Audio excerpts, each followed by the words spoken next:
সাহেবরা অনেক আগের থেকে কিছু পীর তৈরি করে দিয়েছে যাতে করে এই প্ল্যাটফর্ম তৈরি হয়ে যায়। এবারে আমরা এই মন্ত্রী সাহেবকে এবং তার অনুসারী সমস্ত পীর মুশরিকদেরকে বলবো, কোরআনের আয়াত পড়ো। আল্লাহ সুবহানাহু ওয়া তাআলা কোরআনের সূরা মায়দার 3 নম্বর আয়াতে বলেছেন, আল ইয়াউমা আকমালতু লাকুম দীনাকুম ওয়া আতমামতু আলাইকুম নি'মাতি ওয়া রাদিতু লাকুমুল ইসলাম দীনা। আল্লাহ সুবহানাহু ওয়া তাআলা বলছেন, আজকে আমি তোমাদের জন্য তোমাদের দ্বীনকে মুকাম্মাল করে দিলাম, পরিপূর্ণ করে দিলাম। ওয়া আতমামতু আলাইকুম নি'মাতি, এবং আমি তোমাদের উপরে আমার নিয়ামত তথা কোরআনের বাণীকে আমি সমাপ্ত করে দিলাম। ওয়া রাদিতু লাকুমুল ইসলাম দীনা, ওয়া রাদিতু আমি মনোনীত করেছি, পছন্দ করেছি, লাকুম তোমাদের জন্য, আল ইসলামা ইসলামকে, দীনান দিন হিসেবে। আল্লাহ সুবহানাহু ওয়া তাআলা বলছেন, আমি তোমাদের জন্য জীবন ব্যবস্থা হিসেবে, দিন হিসেবে, তোমাদের জীবনের মুক্তির সনদ হিসেবে ইসলামকে মনোনীত করেছি। এরপরে যারা নিজেদেরকে গণতন্ত্র দাবি করবে, ধর্ম নিরপেক্ষ দাবি করবে, মুসলিম জাতি, এই মুসলিম দেশে তাদেরকে কোনো ক্ষমতা থাকতে দেওয়া হবে না। কোরআনের সূরা আল ইমরানের 3 নম্বর সূরা 19 নম্বর আয়াতে আল্লাহ বলছেন, ইন্নাদ দীনা ইনদাল্লাহিল ইসলাম, নিশ্চয় আল্লাহর কাছে গ্রহণযোগ্য দিন হচ্ছে ইসলাম। গ্রহণযোগ্য দিন কি? এরপরে অন্য কোন ধর্ম গ্রহণ করার সুযোগ আছে কিনা আমরা কোরআনকে জিজ্ঞেস করব। কোরআনের সূরা আল ইমরান এর 85 নম্বর আয়াত আল্লাহ তাআলা বলছেন, ওয়া মান ইয়াবতাগি গায়রাল ইসলামি দীনান ফালাই ইউকবালা মিনহু ওয়া হুয়া ফিল আখিরাতি মিনাল খাসিরিন। আল্লাহ সুবহানাহু ওয়া তাআলা বলছেন, ওয়া মান ইয়াবতাগি, যে ব্যক্তি তালাশ করবে, অন্বেষণ করবে, খুঁজবে, গায়রাল ইসলামি দীনান, ইসলাম ছাড়া অন্য কোন জীবন ব্যবস্থা, সমাজতন্ত্র, রাজতন্ত্র, গণতন্ত্র, হিন্দু, বৌদ্ধ, ইহুদি, খ্রিস্টান, নাসারা, ইসলাম ছাড়া অন্য কোন দিন যে ব্যক্তি তালাশ করবে, আল্লাহ তাআলা বলছেন, ফালাই ইউকবালা মিনহু, তার থেকে কখনো গ্রহণযোগ্য হবে না, ওয়া হুয়া ফিল আখিরাতি মিনাল খাসিরিন, সে ব্যক্তি আখিরাতে ক্ষতিগ্রস্ত হবে, ধ্বংস হবে। কে বলেছেন? আল্লাহ তাআলা বললেন, ইসলাম ছাড়া অন্য কোন দিন যদি কেউ তালাশ করে সে ক্ষতিগ্রস্ত হবে। এরপরে যদি কোন পীর মন্ত্রী বলে ধর্ম নিরপেক্ষ ছিলেন নবী, সে ব্যক্তি মুসলিম না কাফের? মুরতাদ হয়ে গেছো, তওবা করে ইসলামে ফিরে আসো, নতুবা মুসলিম জাতির কোন গুরুত্বপূর্ণ পদে তোমাদেরকে থাকতে দেওয়া হবে না ইনশাআল্লাহ। আপনারা জানেন আল্লাহর রাসূল সাল্লাল্লাহু আলাইহি ওয়াসাল্লামের কাছে ওমর ইবনুল খাত্তাব রাদিয়াল্লাহু তাআলা আনহু তাওরাতের একটা খণ্ড নিয়ে আসলেন। এরপরে বললেন, ইয়া রাসূলুল্লাহ, হাযিহি নুসখাতুম মিনাত তাওরাত, এই একটা তাওরাতের খণ্ড, এর মধ্যে অনেক কিছু ভালো ভালো কথা আছে। নাসমাউ হাদিস মিন ইয়াহুদ তুজিবুনা, ইহুদিদের থেকে অনেক ভালো ভালো কথা শুনি, আমাদের খুব ভালো লাগে। ওই যে পীরদের কাহিনী শুনলে ভালো লাগে। ওমর ইবনে খাত্তাব বললেন, ইহুদিদের থেকে অনেক ভালো ভালো গল্প শুনি, খুব মজা লাগে। আপনি কি আমাদেরকে অনুমতি দেন যে আমরা কিছু লিখে রাখি? আল্লাহর রাসূল সাল্লাল্লাহু আলাইহি ওয়াসাল্লাম কিছুই বললেন না। ফাজালা ইয়াকরাউ, সে ওই তাওরাতের খণ্ড পড়া শুরু করলো। ওয়াজহু রাসূলিল্লাহি সাল্লাল্লাহু আলাইহি ওয়াসাল্লাম ইয়াতাগায়্যারু, আল্লাহর নবীর চেহারা মুবারক রাগে ক্ষোভে পরিবর্তন হয়ে গেল। আবু বকর সিদ্দিক রাদিয়াল্লাহু তাআলা আনহু বিষয়টা উপলব্ধি করলেন। তিনি বললেন, সাকিলাতকা সাওয়াকিলু, ওমর তুই যদি মরে যেতিস, ওমর তুই যদি মরে যেতিস, ওমর তুই যদি মরে যেতিস, আমার ছাড়া মা বিওয়াজহি রাসূলিল্লাহি সাল্লাল্লাহু আলাইহি ওয়াসাল্লাম, তুমি কি লক্ষ্য করছো না আল্লাহর নবীর চেহারার অবস্থা কি? ফানাযারা ওমর ইলা ওয়াজহি রাসূলিল্লাহি সাল্লাল্লাহু আলাইহি ওয়াসাল্লাম, এই কথা শুনে ওমর রাদিয়াল্লাহু তাআলা আনহু আল্লাহর নবীর চেহারার দিকে তাকালেন। পারলেন বিষয়টা মারাত্মক, আল্লাহ রাসূল রাগ করেছেন, সঙ্গে সঙ্গে তওবা করলেন। ফাকালা আউযু বিল্লাহি মিন গাদাবিল্লাহি ওয়া মিন গাদাবি রাসূলিহি, আমি আল্লাহর কাছে আল্লাহর গুসা এবং রাসূলের গুসা থেকে পানাহ চাচ্ছি। এরপরে নিজের ইসলামকে নবায়ন করলেন, ঘোষণা করলেন রাদিতু বিল্লাহি রাব্বান ওয়া বিল ইসলামি দীনান ওয়া বি মুহাম্মাদিন সাল্লাল্লাহু আলাইহি ওয়াসাল্লাম নবিয়ান, আমি দ্বীন হিসেবে ইসলামকে পছন্দ করে নিয়েছি, রাসূল হিসেবে মুহাম্মদ সাল্লাল্লাহু আলাইহি ওয়াসাল্লামকে নিয়েছি এবং আল্লাহকে রব হিসেবে গ্রহণ করেছি। এরপরে রাসূলুল্লাহ সাল্লাল্লাহু আলাইহি ওয়াসাল্লাম বললেন, আমুতাহাফিকুনা আনতুম কামা তাহাফফাকাতিল ইয়াহুদ ওয়ান নাসারা, তোমরাও কি সেই ইহুদি খ্রিস্টানদের মতো এখনো বিভ্রান্তির মধ্যে রয়েছো? লাকাদ জিতুকুম বিহা বাইদা নাকিয়া, আমি তোমাদের জন্য স্বচ্ছ পরিষ্কার নির্ভেজাল দিন নিয়ে এসেছি, তার মধ্যে কোনো অস্পষ্টতা নেই, কোন খাজা বাবা গাজা বাবার ব্যাখ্যার অবকাশ নেই, কোন পীর সাহেবের কোন ব্যাখ্যার অবকাশ নেই, কোন মন্ত্রী এমপির ব্যাখ্যার অবকাশ নেই, কোন আইন প্রণেতার ব্যাখ্যার অবকাশ নেই। লাকাদ জিতুকুম, আমি তোমাদের কাছে নিয়ে এসেছি বিহা বাইদা নাকিয়া, স্বচ্ছ পরিষ্কার এক ইসলাম নিয়ে এসেছি। লাইলুহা কানাহারিহা, যার দিন এবং রাত্র সমান, যেখানে কোনো অন্ধকার নেই, অস্পষ্ট নেই, দিবালোকের মধ্যে যেমন সবকিছু আলোকিত থাকে, ইসলামের সব কিছু আলোকিত, অস্পষ্টতার কোনো সুযোগ নেই, ব্যাখ্যা করার কোনো সুযোগ নেই, বিভ্রান্ত করার সুযোগ নেই। আল্লাহর রাসূল সাল্লাল্লাহু আলাইহি ওয়াসাল্লাম তারপরে বললেন, ওয়াল্লাযী নাফসু মুহাম্মাদিন বিয়াদিহি, ওই আল্লাহর কসম যার হাতে মুহাম্মদ সাল্লাল্লাহু আলাইহি ওয়াসাল্লামের জীবন, লাউ বাদা লাকুম মূসা, আজকে তুমি মুসার উপরে নাযিলকৃত তাওরাত পড়ছো, এই তাওরাত নয়। লাউ বাদা লাকুম মূসা, আজকে যদি মুসা নবী নিজে প্রকাশ পেতেন, ফাত্তাবাতুমুহু, এবং তোমরা তার অনুসরণ করতে, ওয়া তারাকতুমুনি, আর আমাকে ছেড়ে যেতে, লা যালালতুম আন সাওয়াইস সাবিল, তাহলে তোমরা আল্লাহর রাস্তা থেকে তোমরা গোমরাহ হয়ে যেতে, পথভ্রষ্ট হয়ে যেতে।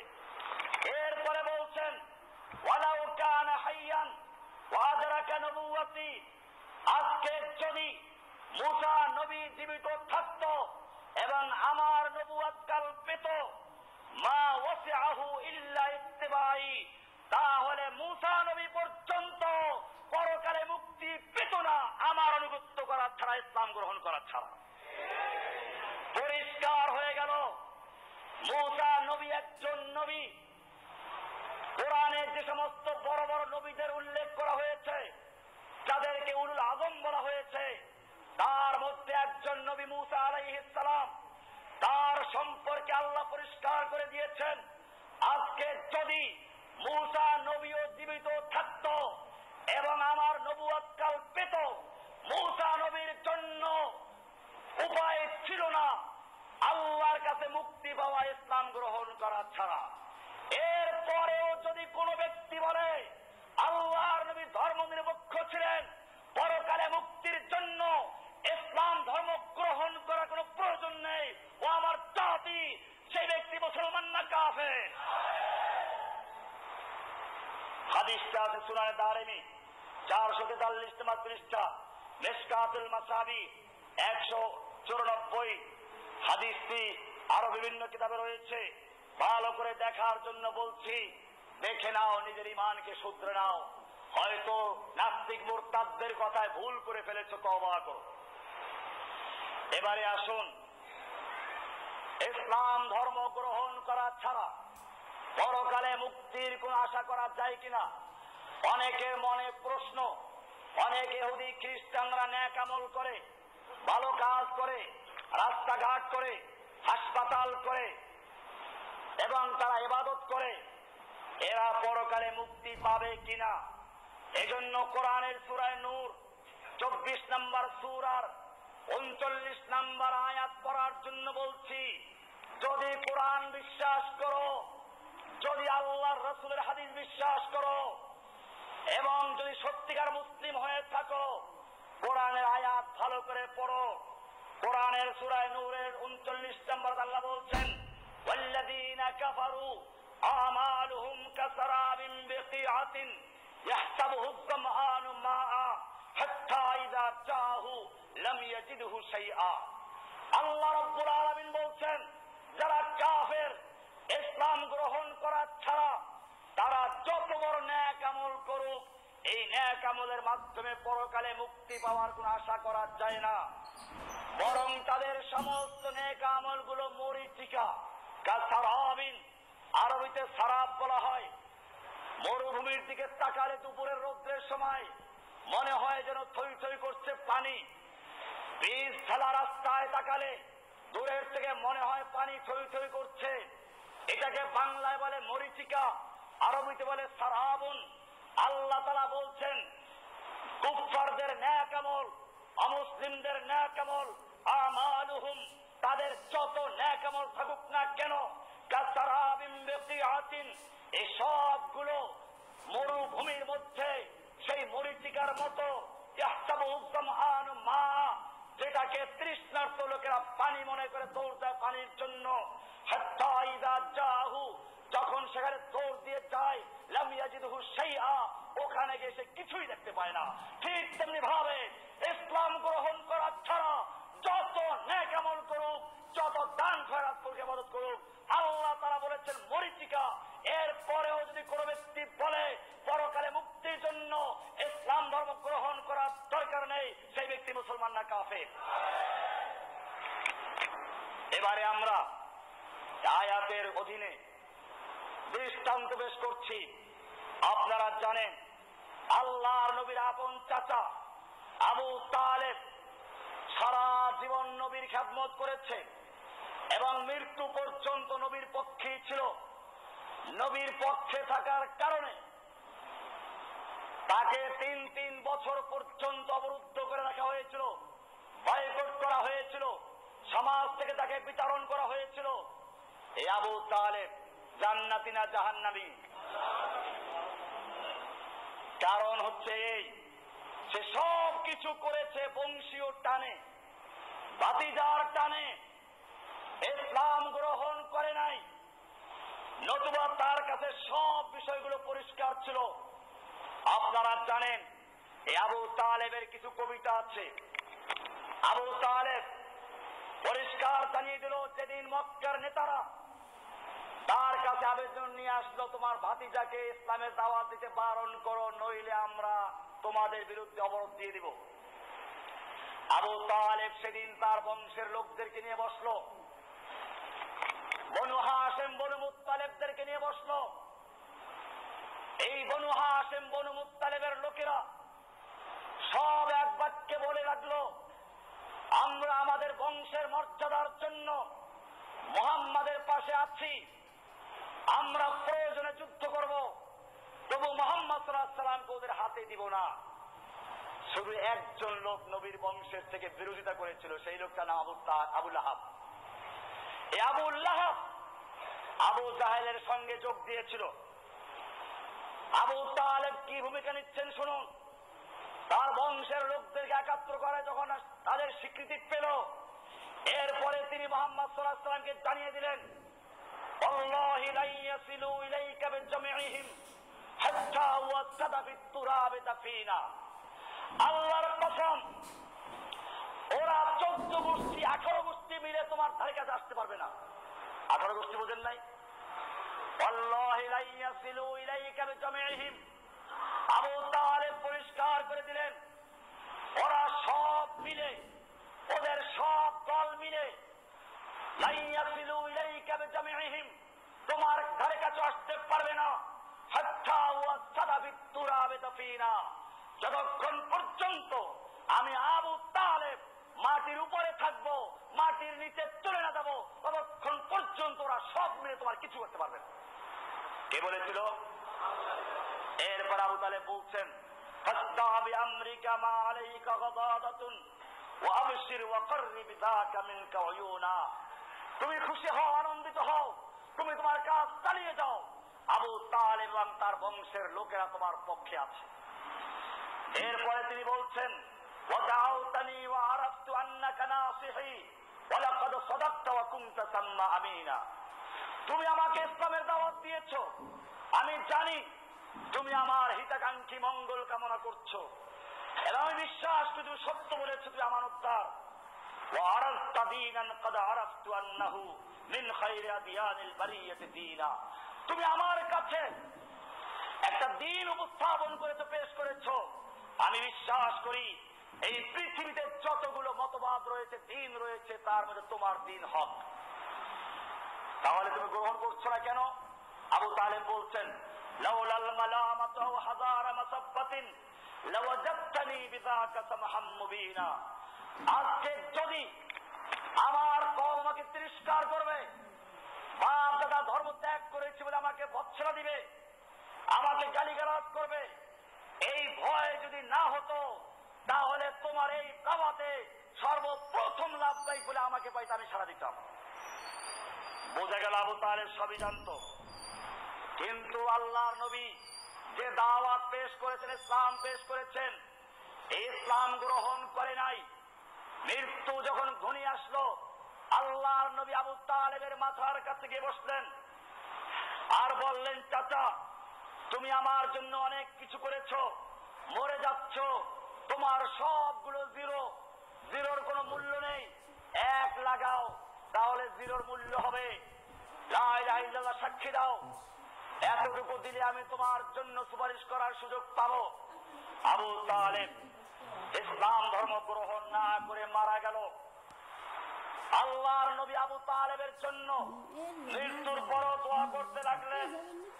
আল্লাহ রাব্বুল আলামিন এবারে পরিষ্কার করে দিচ্ছেন, কোরআনের সূরা তাওবার 113 নম্বর আয়াত থেকে 14 নম্বর আয়াত আল্লাহ তাআলা বলছেন, মা কানা লিন-নবী ওয়াল্লাযীনা আমানু আন ইস্তাগফিরু লিল মুশরিকিন। কোন নবীর জন্য এবং কোন মুমিনের জন্য উচিত হবে না আন ইস্তাগফিরু লিল মুশরিকিন, কোন মুশরিকের জন্য ইস্তিগফার করা, ক্ষমা চাওয়া, ওয়ালাউ কানু উলি কুরবা, হোক না সে নিকটাত্মীয়, চাচা, আপন লোক হোক না কেন। আল্লাহ বলছেন দোয়া করা যাবে না মিন বাদি মা তাবায়্যানা লাহুম আন্নাহুম আসহাবুল জাহিম, যখন তাদের সামনে স্পষ্ট হয়ে গেছে তারা জাহান্নামী। বোঝা গেল ইসলাম কবুল করা ছাড়া যত জিকির আজকার করুক, যত জিহাদ করুক, যত ভালো কাজ করুক, আল্লাহ তাআলা বলছেন তারা জাহান্নামী, পরকালে মুক্তি পাবে না। এরপরেও যারা বলে আল্লাহর নবী ধর্ম নিরপেক্ষ ছিলেন, পরকালে মুক্তির জন্য ইসলাম গ্রহণ করা দরকার নেই, তারা মুসলমান না কাফের, তারা আল্লাহর নবীর পক্ষে না নবীর দুশমন। ভাইরা আমার, কোরআনের সূরা তাওবা 113 নম্বর আয়াত, এরপরে এই বিষয়টা হাদিসেও বলা আছে। আবু তালেবের মৃত্যুর কাহিনী মুসনাদে আহমদ, সহিহ বুখারী 4675 নম্বর হাদিস, নাসাঈ 2034 নম্বর হাদিস, মুসনাদে আহমদের 23674 নম্বর হাদিস। এখানে পরিষ্কার করে দেওয়া হয়েছে যে আবু তালেব ইসলাম গ্রহণ না করার কারণে পরকালে মুক্তি পেয়ে তারা জাহান্নামী হয়েছে। আমার ভাইয়েরা, এবারে শুনো, আল্লাহ সুবহানাহু ওয়া তাআলা আমাদের পরিচয় দিয়েছেন মুসলিম। কোরআনের সূরা হজ 22 নম্বর সূরার 78 নম্বর আয়াত আল্লাহ বলছেন, মিল্লাতা আবিকুম ইব্রাহিম হুয়া সাম্মাকুমুল মুসলিমিন। তোমাদের এই মিল্লাত নতুন কোন মিল্লাত নয়, নতুন কোন ধর্ম নয়, এই মিল্লাত ছিল ইব্রাহিম আলাইহিস সালামেরও, তিনি তোমাদের নাম রেখেছেন মুসলিম। কি নাম রেখেছেন? আমাদের পরিচয় আমরা কি? আর কোন দল আছে? কান খুলে শুনে রাখো, আমাদের কালারিং করার চেষ্টা করবে না।